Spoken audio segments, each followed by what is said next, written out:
Every single decision that we make in life is based on emotion. So emotions impact everything that we do. Well, I think the most important thing is don't manipulate people. You're not creating trust and you're going to lose them. The most important thing is to always look at your customer research.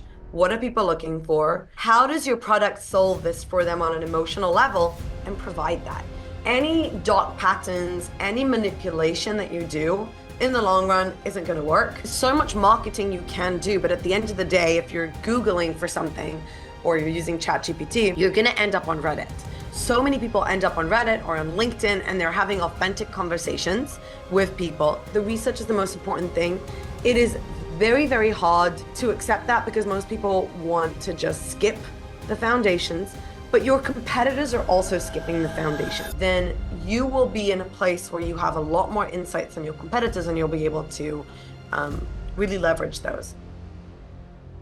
Hi, Talia. Welcome to the 10xMarketer podcast.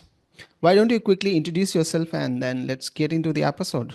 Hi, I'm Talia. I'm the founder of Get Uplift, which is a conversion optimization agency. And we help brands, high growth brands, optimize their funnels, their websites, and really all of their customer journeys so that they can generate more sales, leads, and just get better ROI. Awesome. So let's talk about the emotional framework that you've been working on quite some time.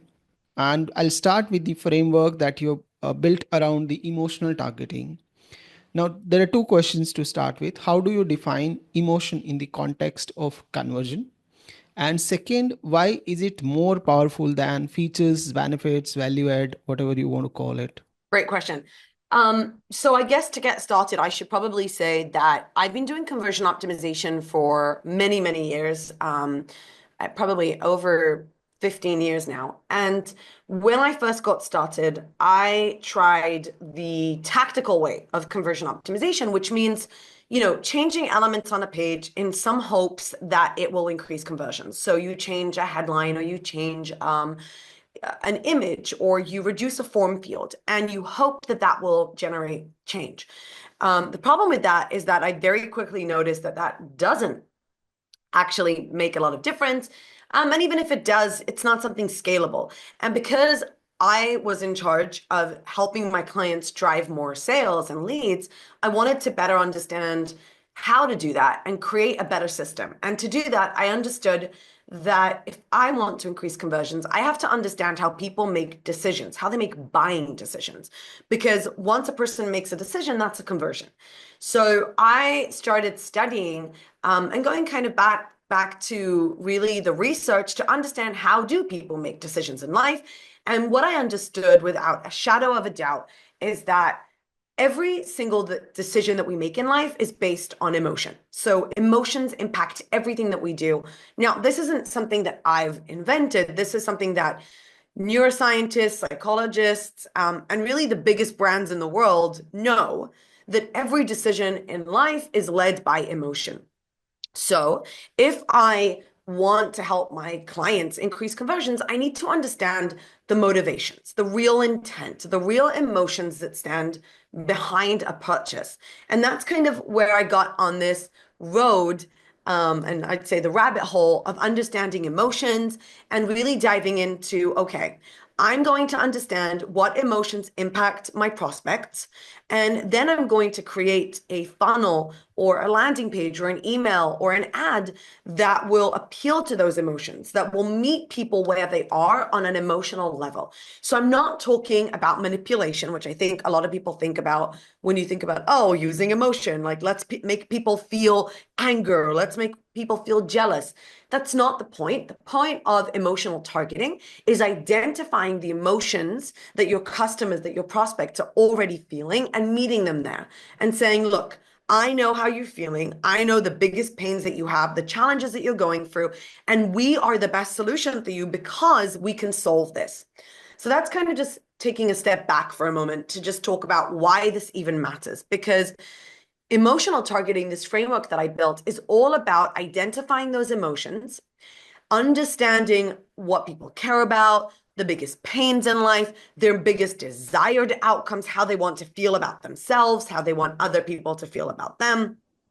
And then with all these insights, by understanding the customers beyond age, geographical location, browser, device, gender, you can go and look at the page that isn't performing, let's say your homepage, and read through it and look at it and clearly see what the problem is.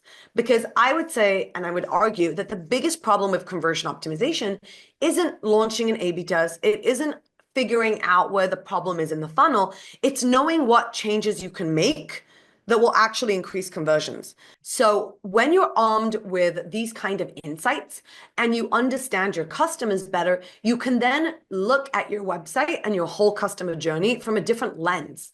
And you can really see what's not appealing, what's not resonating, and you can optimize the entire journey through that lens. Does that make sense? Yeah, it does. Perfect. So now the biggest challenge that I feel personally with your answer is that one is not every brand is equipped with the way emotions are discovered for their target audience. Most copies are written as a copy paste format or made some changes from here to there.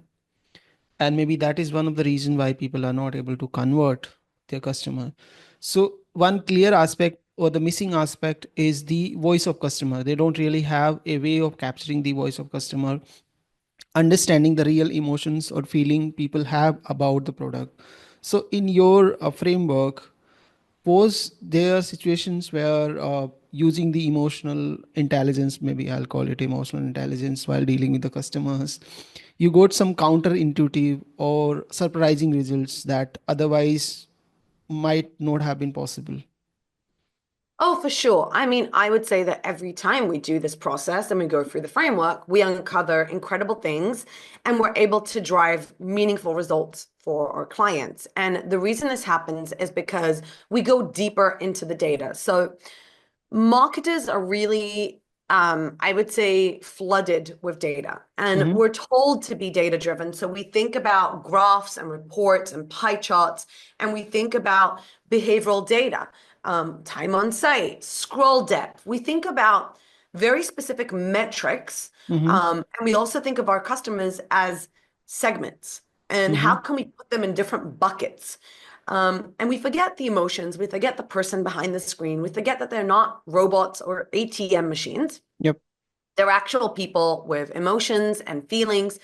So when we go into a new project, for example, one of the first things that we do is research.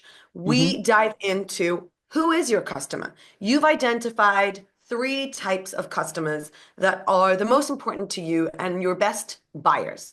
Mm-hmm. Now, let's dive in and understand what motivates them. So, some of the research that we do is actually interviewing existing customers. It's doing surveys, it's doing review mining, social listening, looking for the conversations and mining what you just called the voice of customer. Really looking for the words and the sentiments that people use to describe their pain, to describe their challenges, to describe what they want to feel, they're really what they're struggling with, and also how they describe you and how they describe your industry and your competitors. And all of that has been instrumental in helping our clients increase conversions. So, for example, with one of our clients, we recently did a A/B test on their comparison pages. In SaaS, comparison pages are super important. People are constantly comparing between you and other products. So you have to create very good comparison pages. Unfortunately, if you look online for comparison pages, most of them are a headline that says, this company is better than this company. And then you have a table with all the features in it, and you can see, okay, we have this feature, they don't have that feature. This is our pricing, this is their pricing. And everything in marketing, and this isn't only on comparison pages, this is everywhere, is Yep. focused on pricing, technology, and features. That's what we're selling instead of the value. And what we did is we analyzed the original comparison page, and then we did a lot of research on people that switched from one product to the other, from the competitor to our client. And then we took a page that had about 350 words on it, and we wrote a full story on the page that turned into about 4,000 words of why this product is better and why it's better for this specific work that you do. And we called out the specific challenges that these people have and why it won't work and why it won't be solved with the competitor. And we really wrote quite a lot of copy and added a lot of visuals and a lot of proof around switching from the competitor to our client. And that got us a 54% increase in signups. And this wasn't just any signups, it was their ideal customer profiles. So the people that they really care about, all because we didn't just talk about their features and the pricing, but we made it about the customer and what they care about the most. Other part that is important for us to understand is, one, let's say, what are the common emotional drivers that is most often overlooked when you see marketing copies? Um, Look, we've identified over the past 15 years over 223 emotional triggers. But what I would say is that it's never just one emotion. It's always a cluster of a few emotions. The two most common emotions or clusters of emotions that we find are self-image and social image. Self-image is how people want to feel about themselves after finding a solution. For example, after I buy this product, I want to feel proud, or I want to feel more confident. I want to feel like I have accomplished something. Social image is about how I want other people to think about me after I found a solution. For example, I'm purchasing an email marketing software for my team, and I want people, after I buy this product and I get everyone on it, I want people to think of me as the go-to. I want to get a raise. I want to be revered. I want to be thought of as a thought leader. There's all sorts of different emotions that are tangled and entwined with how do I want other people to think about me. So those are the most common ones. How do I want to feel about myself, and how do I want others to feel and think about me? Great. And when you, as a brand, you are positioning yourself in a certain category and where you are improving customers' social image or self image, what are the common way of writing your copy that you can easily project that yes, your product can definitely help them work on these two aspects? I would say, first of all, copy is always first, right? But it's not just the copy. You can do this Mm-hmm. with design. You can do this with your visuals that you're using, with the video that you insert, with the social proof that Mm-hmm. you're using. So every single part has plays a part, and it's all together. So it's not just one element. This is why approaching conversion optimization from, okay, let's have a headline isn't going to work. The whole page and the whole funnel needs to be about your customer, and it needs to highlight their pains and their hesitations and their concerns and their desired outcomes. Different ways that you can do that is, for example, as I mentioned before, social proof. Social proof, a lot of the times, is used as kind of a stamp, right? Here, I have the logo bar. Here, I have some random testimonials that say, we're the best product. But when you use social proof in a meaningful way, you can actually use it to really eliminate concerns. For example, you can really highlight the fact that once someone used the product, they were considered the go-to, and they can tell the story of how they felt before and how they felt after. Or you can actually say, before that, I felt this about myself. Now I feel more confident. Now I'm empowered. So you can use different ways in social proof to really highlight those emotions. But again, it really depends on what people care about. You can also do that with your images. You can do that with the story that you're telling. You can do that in email. There's really different ways to highlight it. Recently, we ran an A/B test on the menu, a navigation of our client's website. And everything that we did within the menu was about the customers. So we highlighted the fact that we know that when prospects come to this website, they're actively comparing them to other products, and they want to clearly see that this product was built for the type of work that they do. So we optimized the whole menu to highlight that. We spoke about the specific features that they care about. We highlighted use cases that they care about. And we immediately said, compare us. Here's how we compare to this company, and that company. And we highlighted the results. So when we talked about use cases, we said, here's how this company used this product to feel better about this, to achieve X, to get Y. So it really is about how you're thinking about the whole customer journey and not just one element. But copy is, of course, the most important element. It should always come first. And I would say that whenever you are writing any type of copy, my go-to template or framework is take the feature that you care about the most, that you think is the most important, and pair it with the emotional outcome. What are people going to gain, feel about themselves, or what are other people going to feel about them thanks to this feature? What is the value? Not just how does it work and what can they do with the product, but what is the actual result that they're going to get? And that gives you the emotion-based copy that you're looking for. Understood. So the other part that is important for us to understand is like once people know that these are the emotions that trigger purchase, or these are the emotions that actually trigger conversions for my product or my solution, they immediately resort to kind of manipulating that to make conversion even better, or maybe some kind of dark techniques that often you see some dark patterns, right?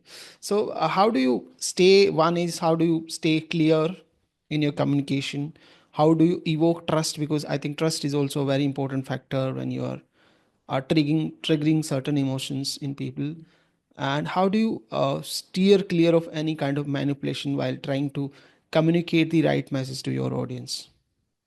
Well, I think the most important thing is don't manipulate people. At the end of the day, when you manipulate people, you're not creating trust and you're going to lose them. So for me, the most important thing is to always look at your customer research. What are people looking for? How does your product solve this for them on an emotional level, and provide that? Any dark patterns, any manipulation that you do in the long run isn't going to work. So I think ultimately it's just about being truthful and being trustworthy and showing with proof that you can help people and that you can do what they need. And I think, again, I mentioned this at the beginning, that when you think about manipulation, you think about triggering different emotions, but that's not what we're trying to do. The most important thing to remember is that people are already feeling things. They're already frustrated.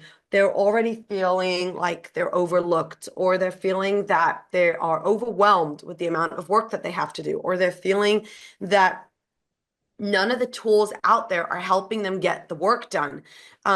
So whatever they're feeling about themselves or about others, or whatever they're challenged with, that's what you need to provide. If you're not providing that, anything like tricking people, manipulating them to feeling certain things isn't going to help.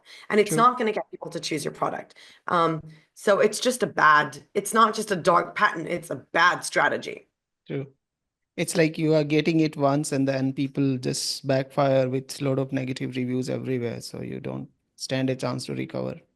Yeah, I mean, if you're in e-commerce, you're just going to get a chargeback. And if you're in SaaS, your name's going to be tainted forever and good luck. I mean, Yeah, in SaaS, what we found in B2B specifically, so much is based on social proof, third-party reviews, not the what you're writing on your website, and not the, G2 crowds, but actual YouTubers that are putting out content, or people writing on Reddit, their specific experience and what they went through.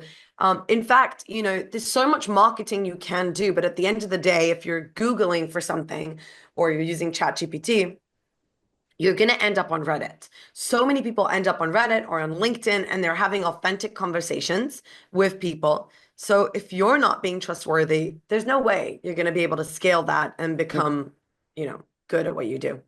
So let's say people like me or the audience that was listening to this episode, they want to learn this emotional framework and maybe utilize that for their copy or CRO improvement. What are the resources that you recommend where we can go and learn? So first of all, I would say that what you want to start doing is your own customer research. This is the Mm-hmm. foundation of everything. So I would look into doing visitor surveys and customer surveys. And just a note on that, I'm not saying go and ask them directly why they're converting or what their emotions are. That's not going to work because we tend to think of ourselves as rational human beings. Mm-hmm. And we want to think of ourselves as logical people. So if you ask them directly, what were you feeling? What were your emotions? They're not really going to answer that. Yep. So there's different techniques and different ways to speak and listen to what people are saying to uncover those hidden motivations. I definitely start with research, interviewing, customer surveys, customer interviews. I would do visitor surveys. I would mine Reddit for conversations. I would look at the reviews that your competitors are getting. And there's a lot of information, of course, that you can learn. There's tons of really cool books that you can read about, and learn stuff from. And there's a lot of blogs out there. And of course, you can learn from Get Uplift. So we have a ton of information and content on our website that can teach you about the different psychological triggers and what people care about. And there's a lot of free guides that you can use. But it really, the first place to start is customer research. And don't skip that because that's what everyone's skipping, right? So that's the Yep. most important part. And now the other important part is the role of data. So you said we are data driven and we are analyzing a lot of data, but that data doesn't tell us the feelings, emotions, or the story that is going in the background. How do you correlate these two things? One, you have done some customer research where that helped you understand the feelings, emotions that people are having while purchasing a product or converting on a website. Then this data that is saying some other story. So both are maybe conflicting or maybe supporting each other. How do you correlate these two things and incorporate them in your copy and conversion strategy? So, two things I would say. Number one is that behavioral data Mm-hmm. reporting is what you use to uncover where the problem is. Yep. It doesn't tell you the why. So Right. you're marrying both. It's not that you don't need behavioral data. Of course, you need it. Um, but it's mostly there to tell you where the problem is in the funnel and what's not working. Then you use the emotional insights and your strategic insights to uncover why this problem is happening. So it's quite easy to go in Google Analytics and see that your homepage is, not converting as it should.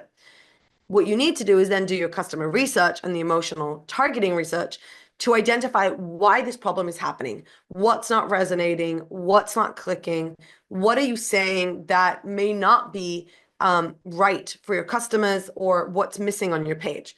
And once you do that research, then the second thing is you go into an emotional targeting audit. An emotional targeting audit is when you go for your customer journey and you're not just looking at, do I have two calls to action? Do I have a carousel? We're not looking at best practices of design or heuristics. What we're doing is we're asking ourselves a set of questions that is strategic. Can my prospect clearly see themselves on the page? Is it clear what the value is and what they're going to get on an emotional level? Can people see that this tool was built for the kind of work that they do? Can people see themselves? Are we telling stories that resonate? Are we using the words that our customers use? Are we using social proof that people care about? So you're asking yourself, you're auditing your funnel from a different perspective because you're armed with the data that you Mm-hmm. needed to find where the problem is, and you're armed with the insights that tell you what people care about most and what they Yes. don't care about. And then it's so much easier to look at a page and go, oh, I know why we're not converting. We're not even talking about this biggest thing, or we're talking about this feature no one cares about, or we're talking about this feature, but we're highlighting the wrong things. What we should be saying is X, Y, and Z. So it really is just about marrying all of this together in order to complete that missing piece, which is what should I optimize? What should I change? Great. So I think we had a fantastic discussion so far, and we're coming towards the conclusion. Do you want to share any tips, tricks, strategies, or anything as a parting remark that people should care about? Well, I think the most important thing, as I mentioned before, is start with the research. So, Mm-hmm. um, have a visitor survey on the website, asking people what made them come to the website today. What was the thing that triggered their visit? Start small. Start by combing through Reddit. Start by looking at Facebook groups, just to start getting an understanding of who you're speaking to and what people care about most. I would say the research is the most important thing. It is very, very hard um, to accept that because most people want to just skip the foundations, but your competitors are also skipping the foundations. So if you do the customer research, then you will be in a place where you have a lot more insights than your competitors and you'll be able to really leverage those. So that's my biggest tip. All right. So thank you so much, Talia. It was a fantastic chat. And thank you so much, guys, for listening to us so far. Hope you enjoyed the discussion that we had. Make sure you subscribe to the 10x Marketer podcast before leaving. Thank you so much. Thank you, Talia. Thank Thank you you. once again.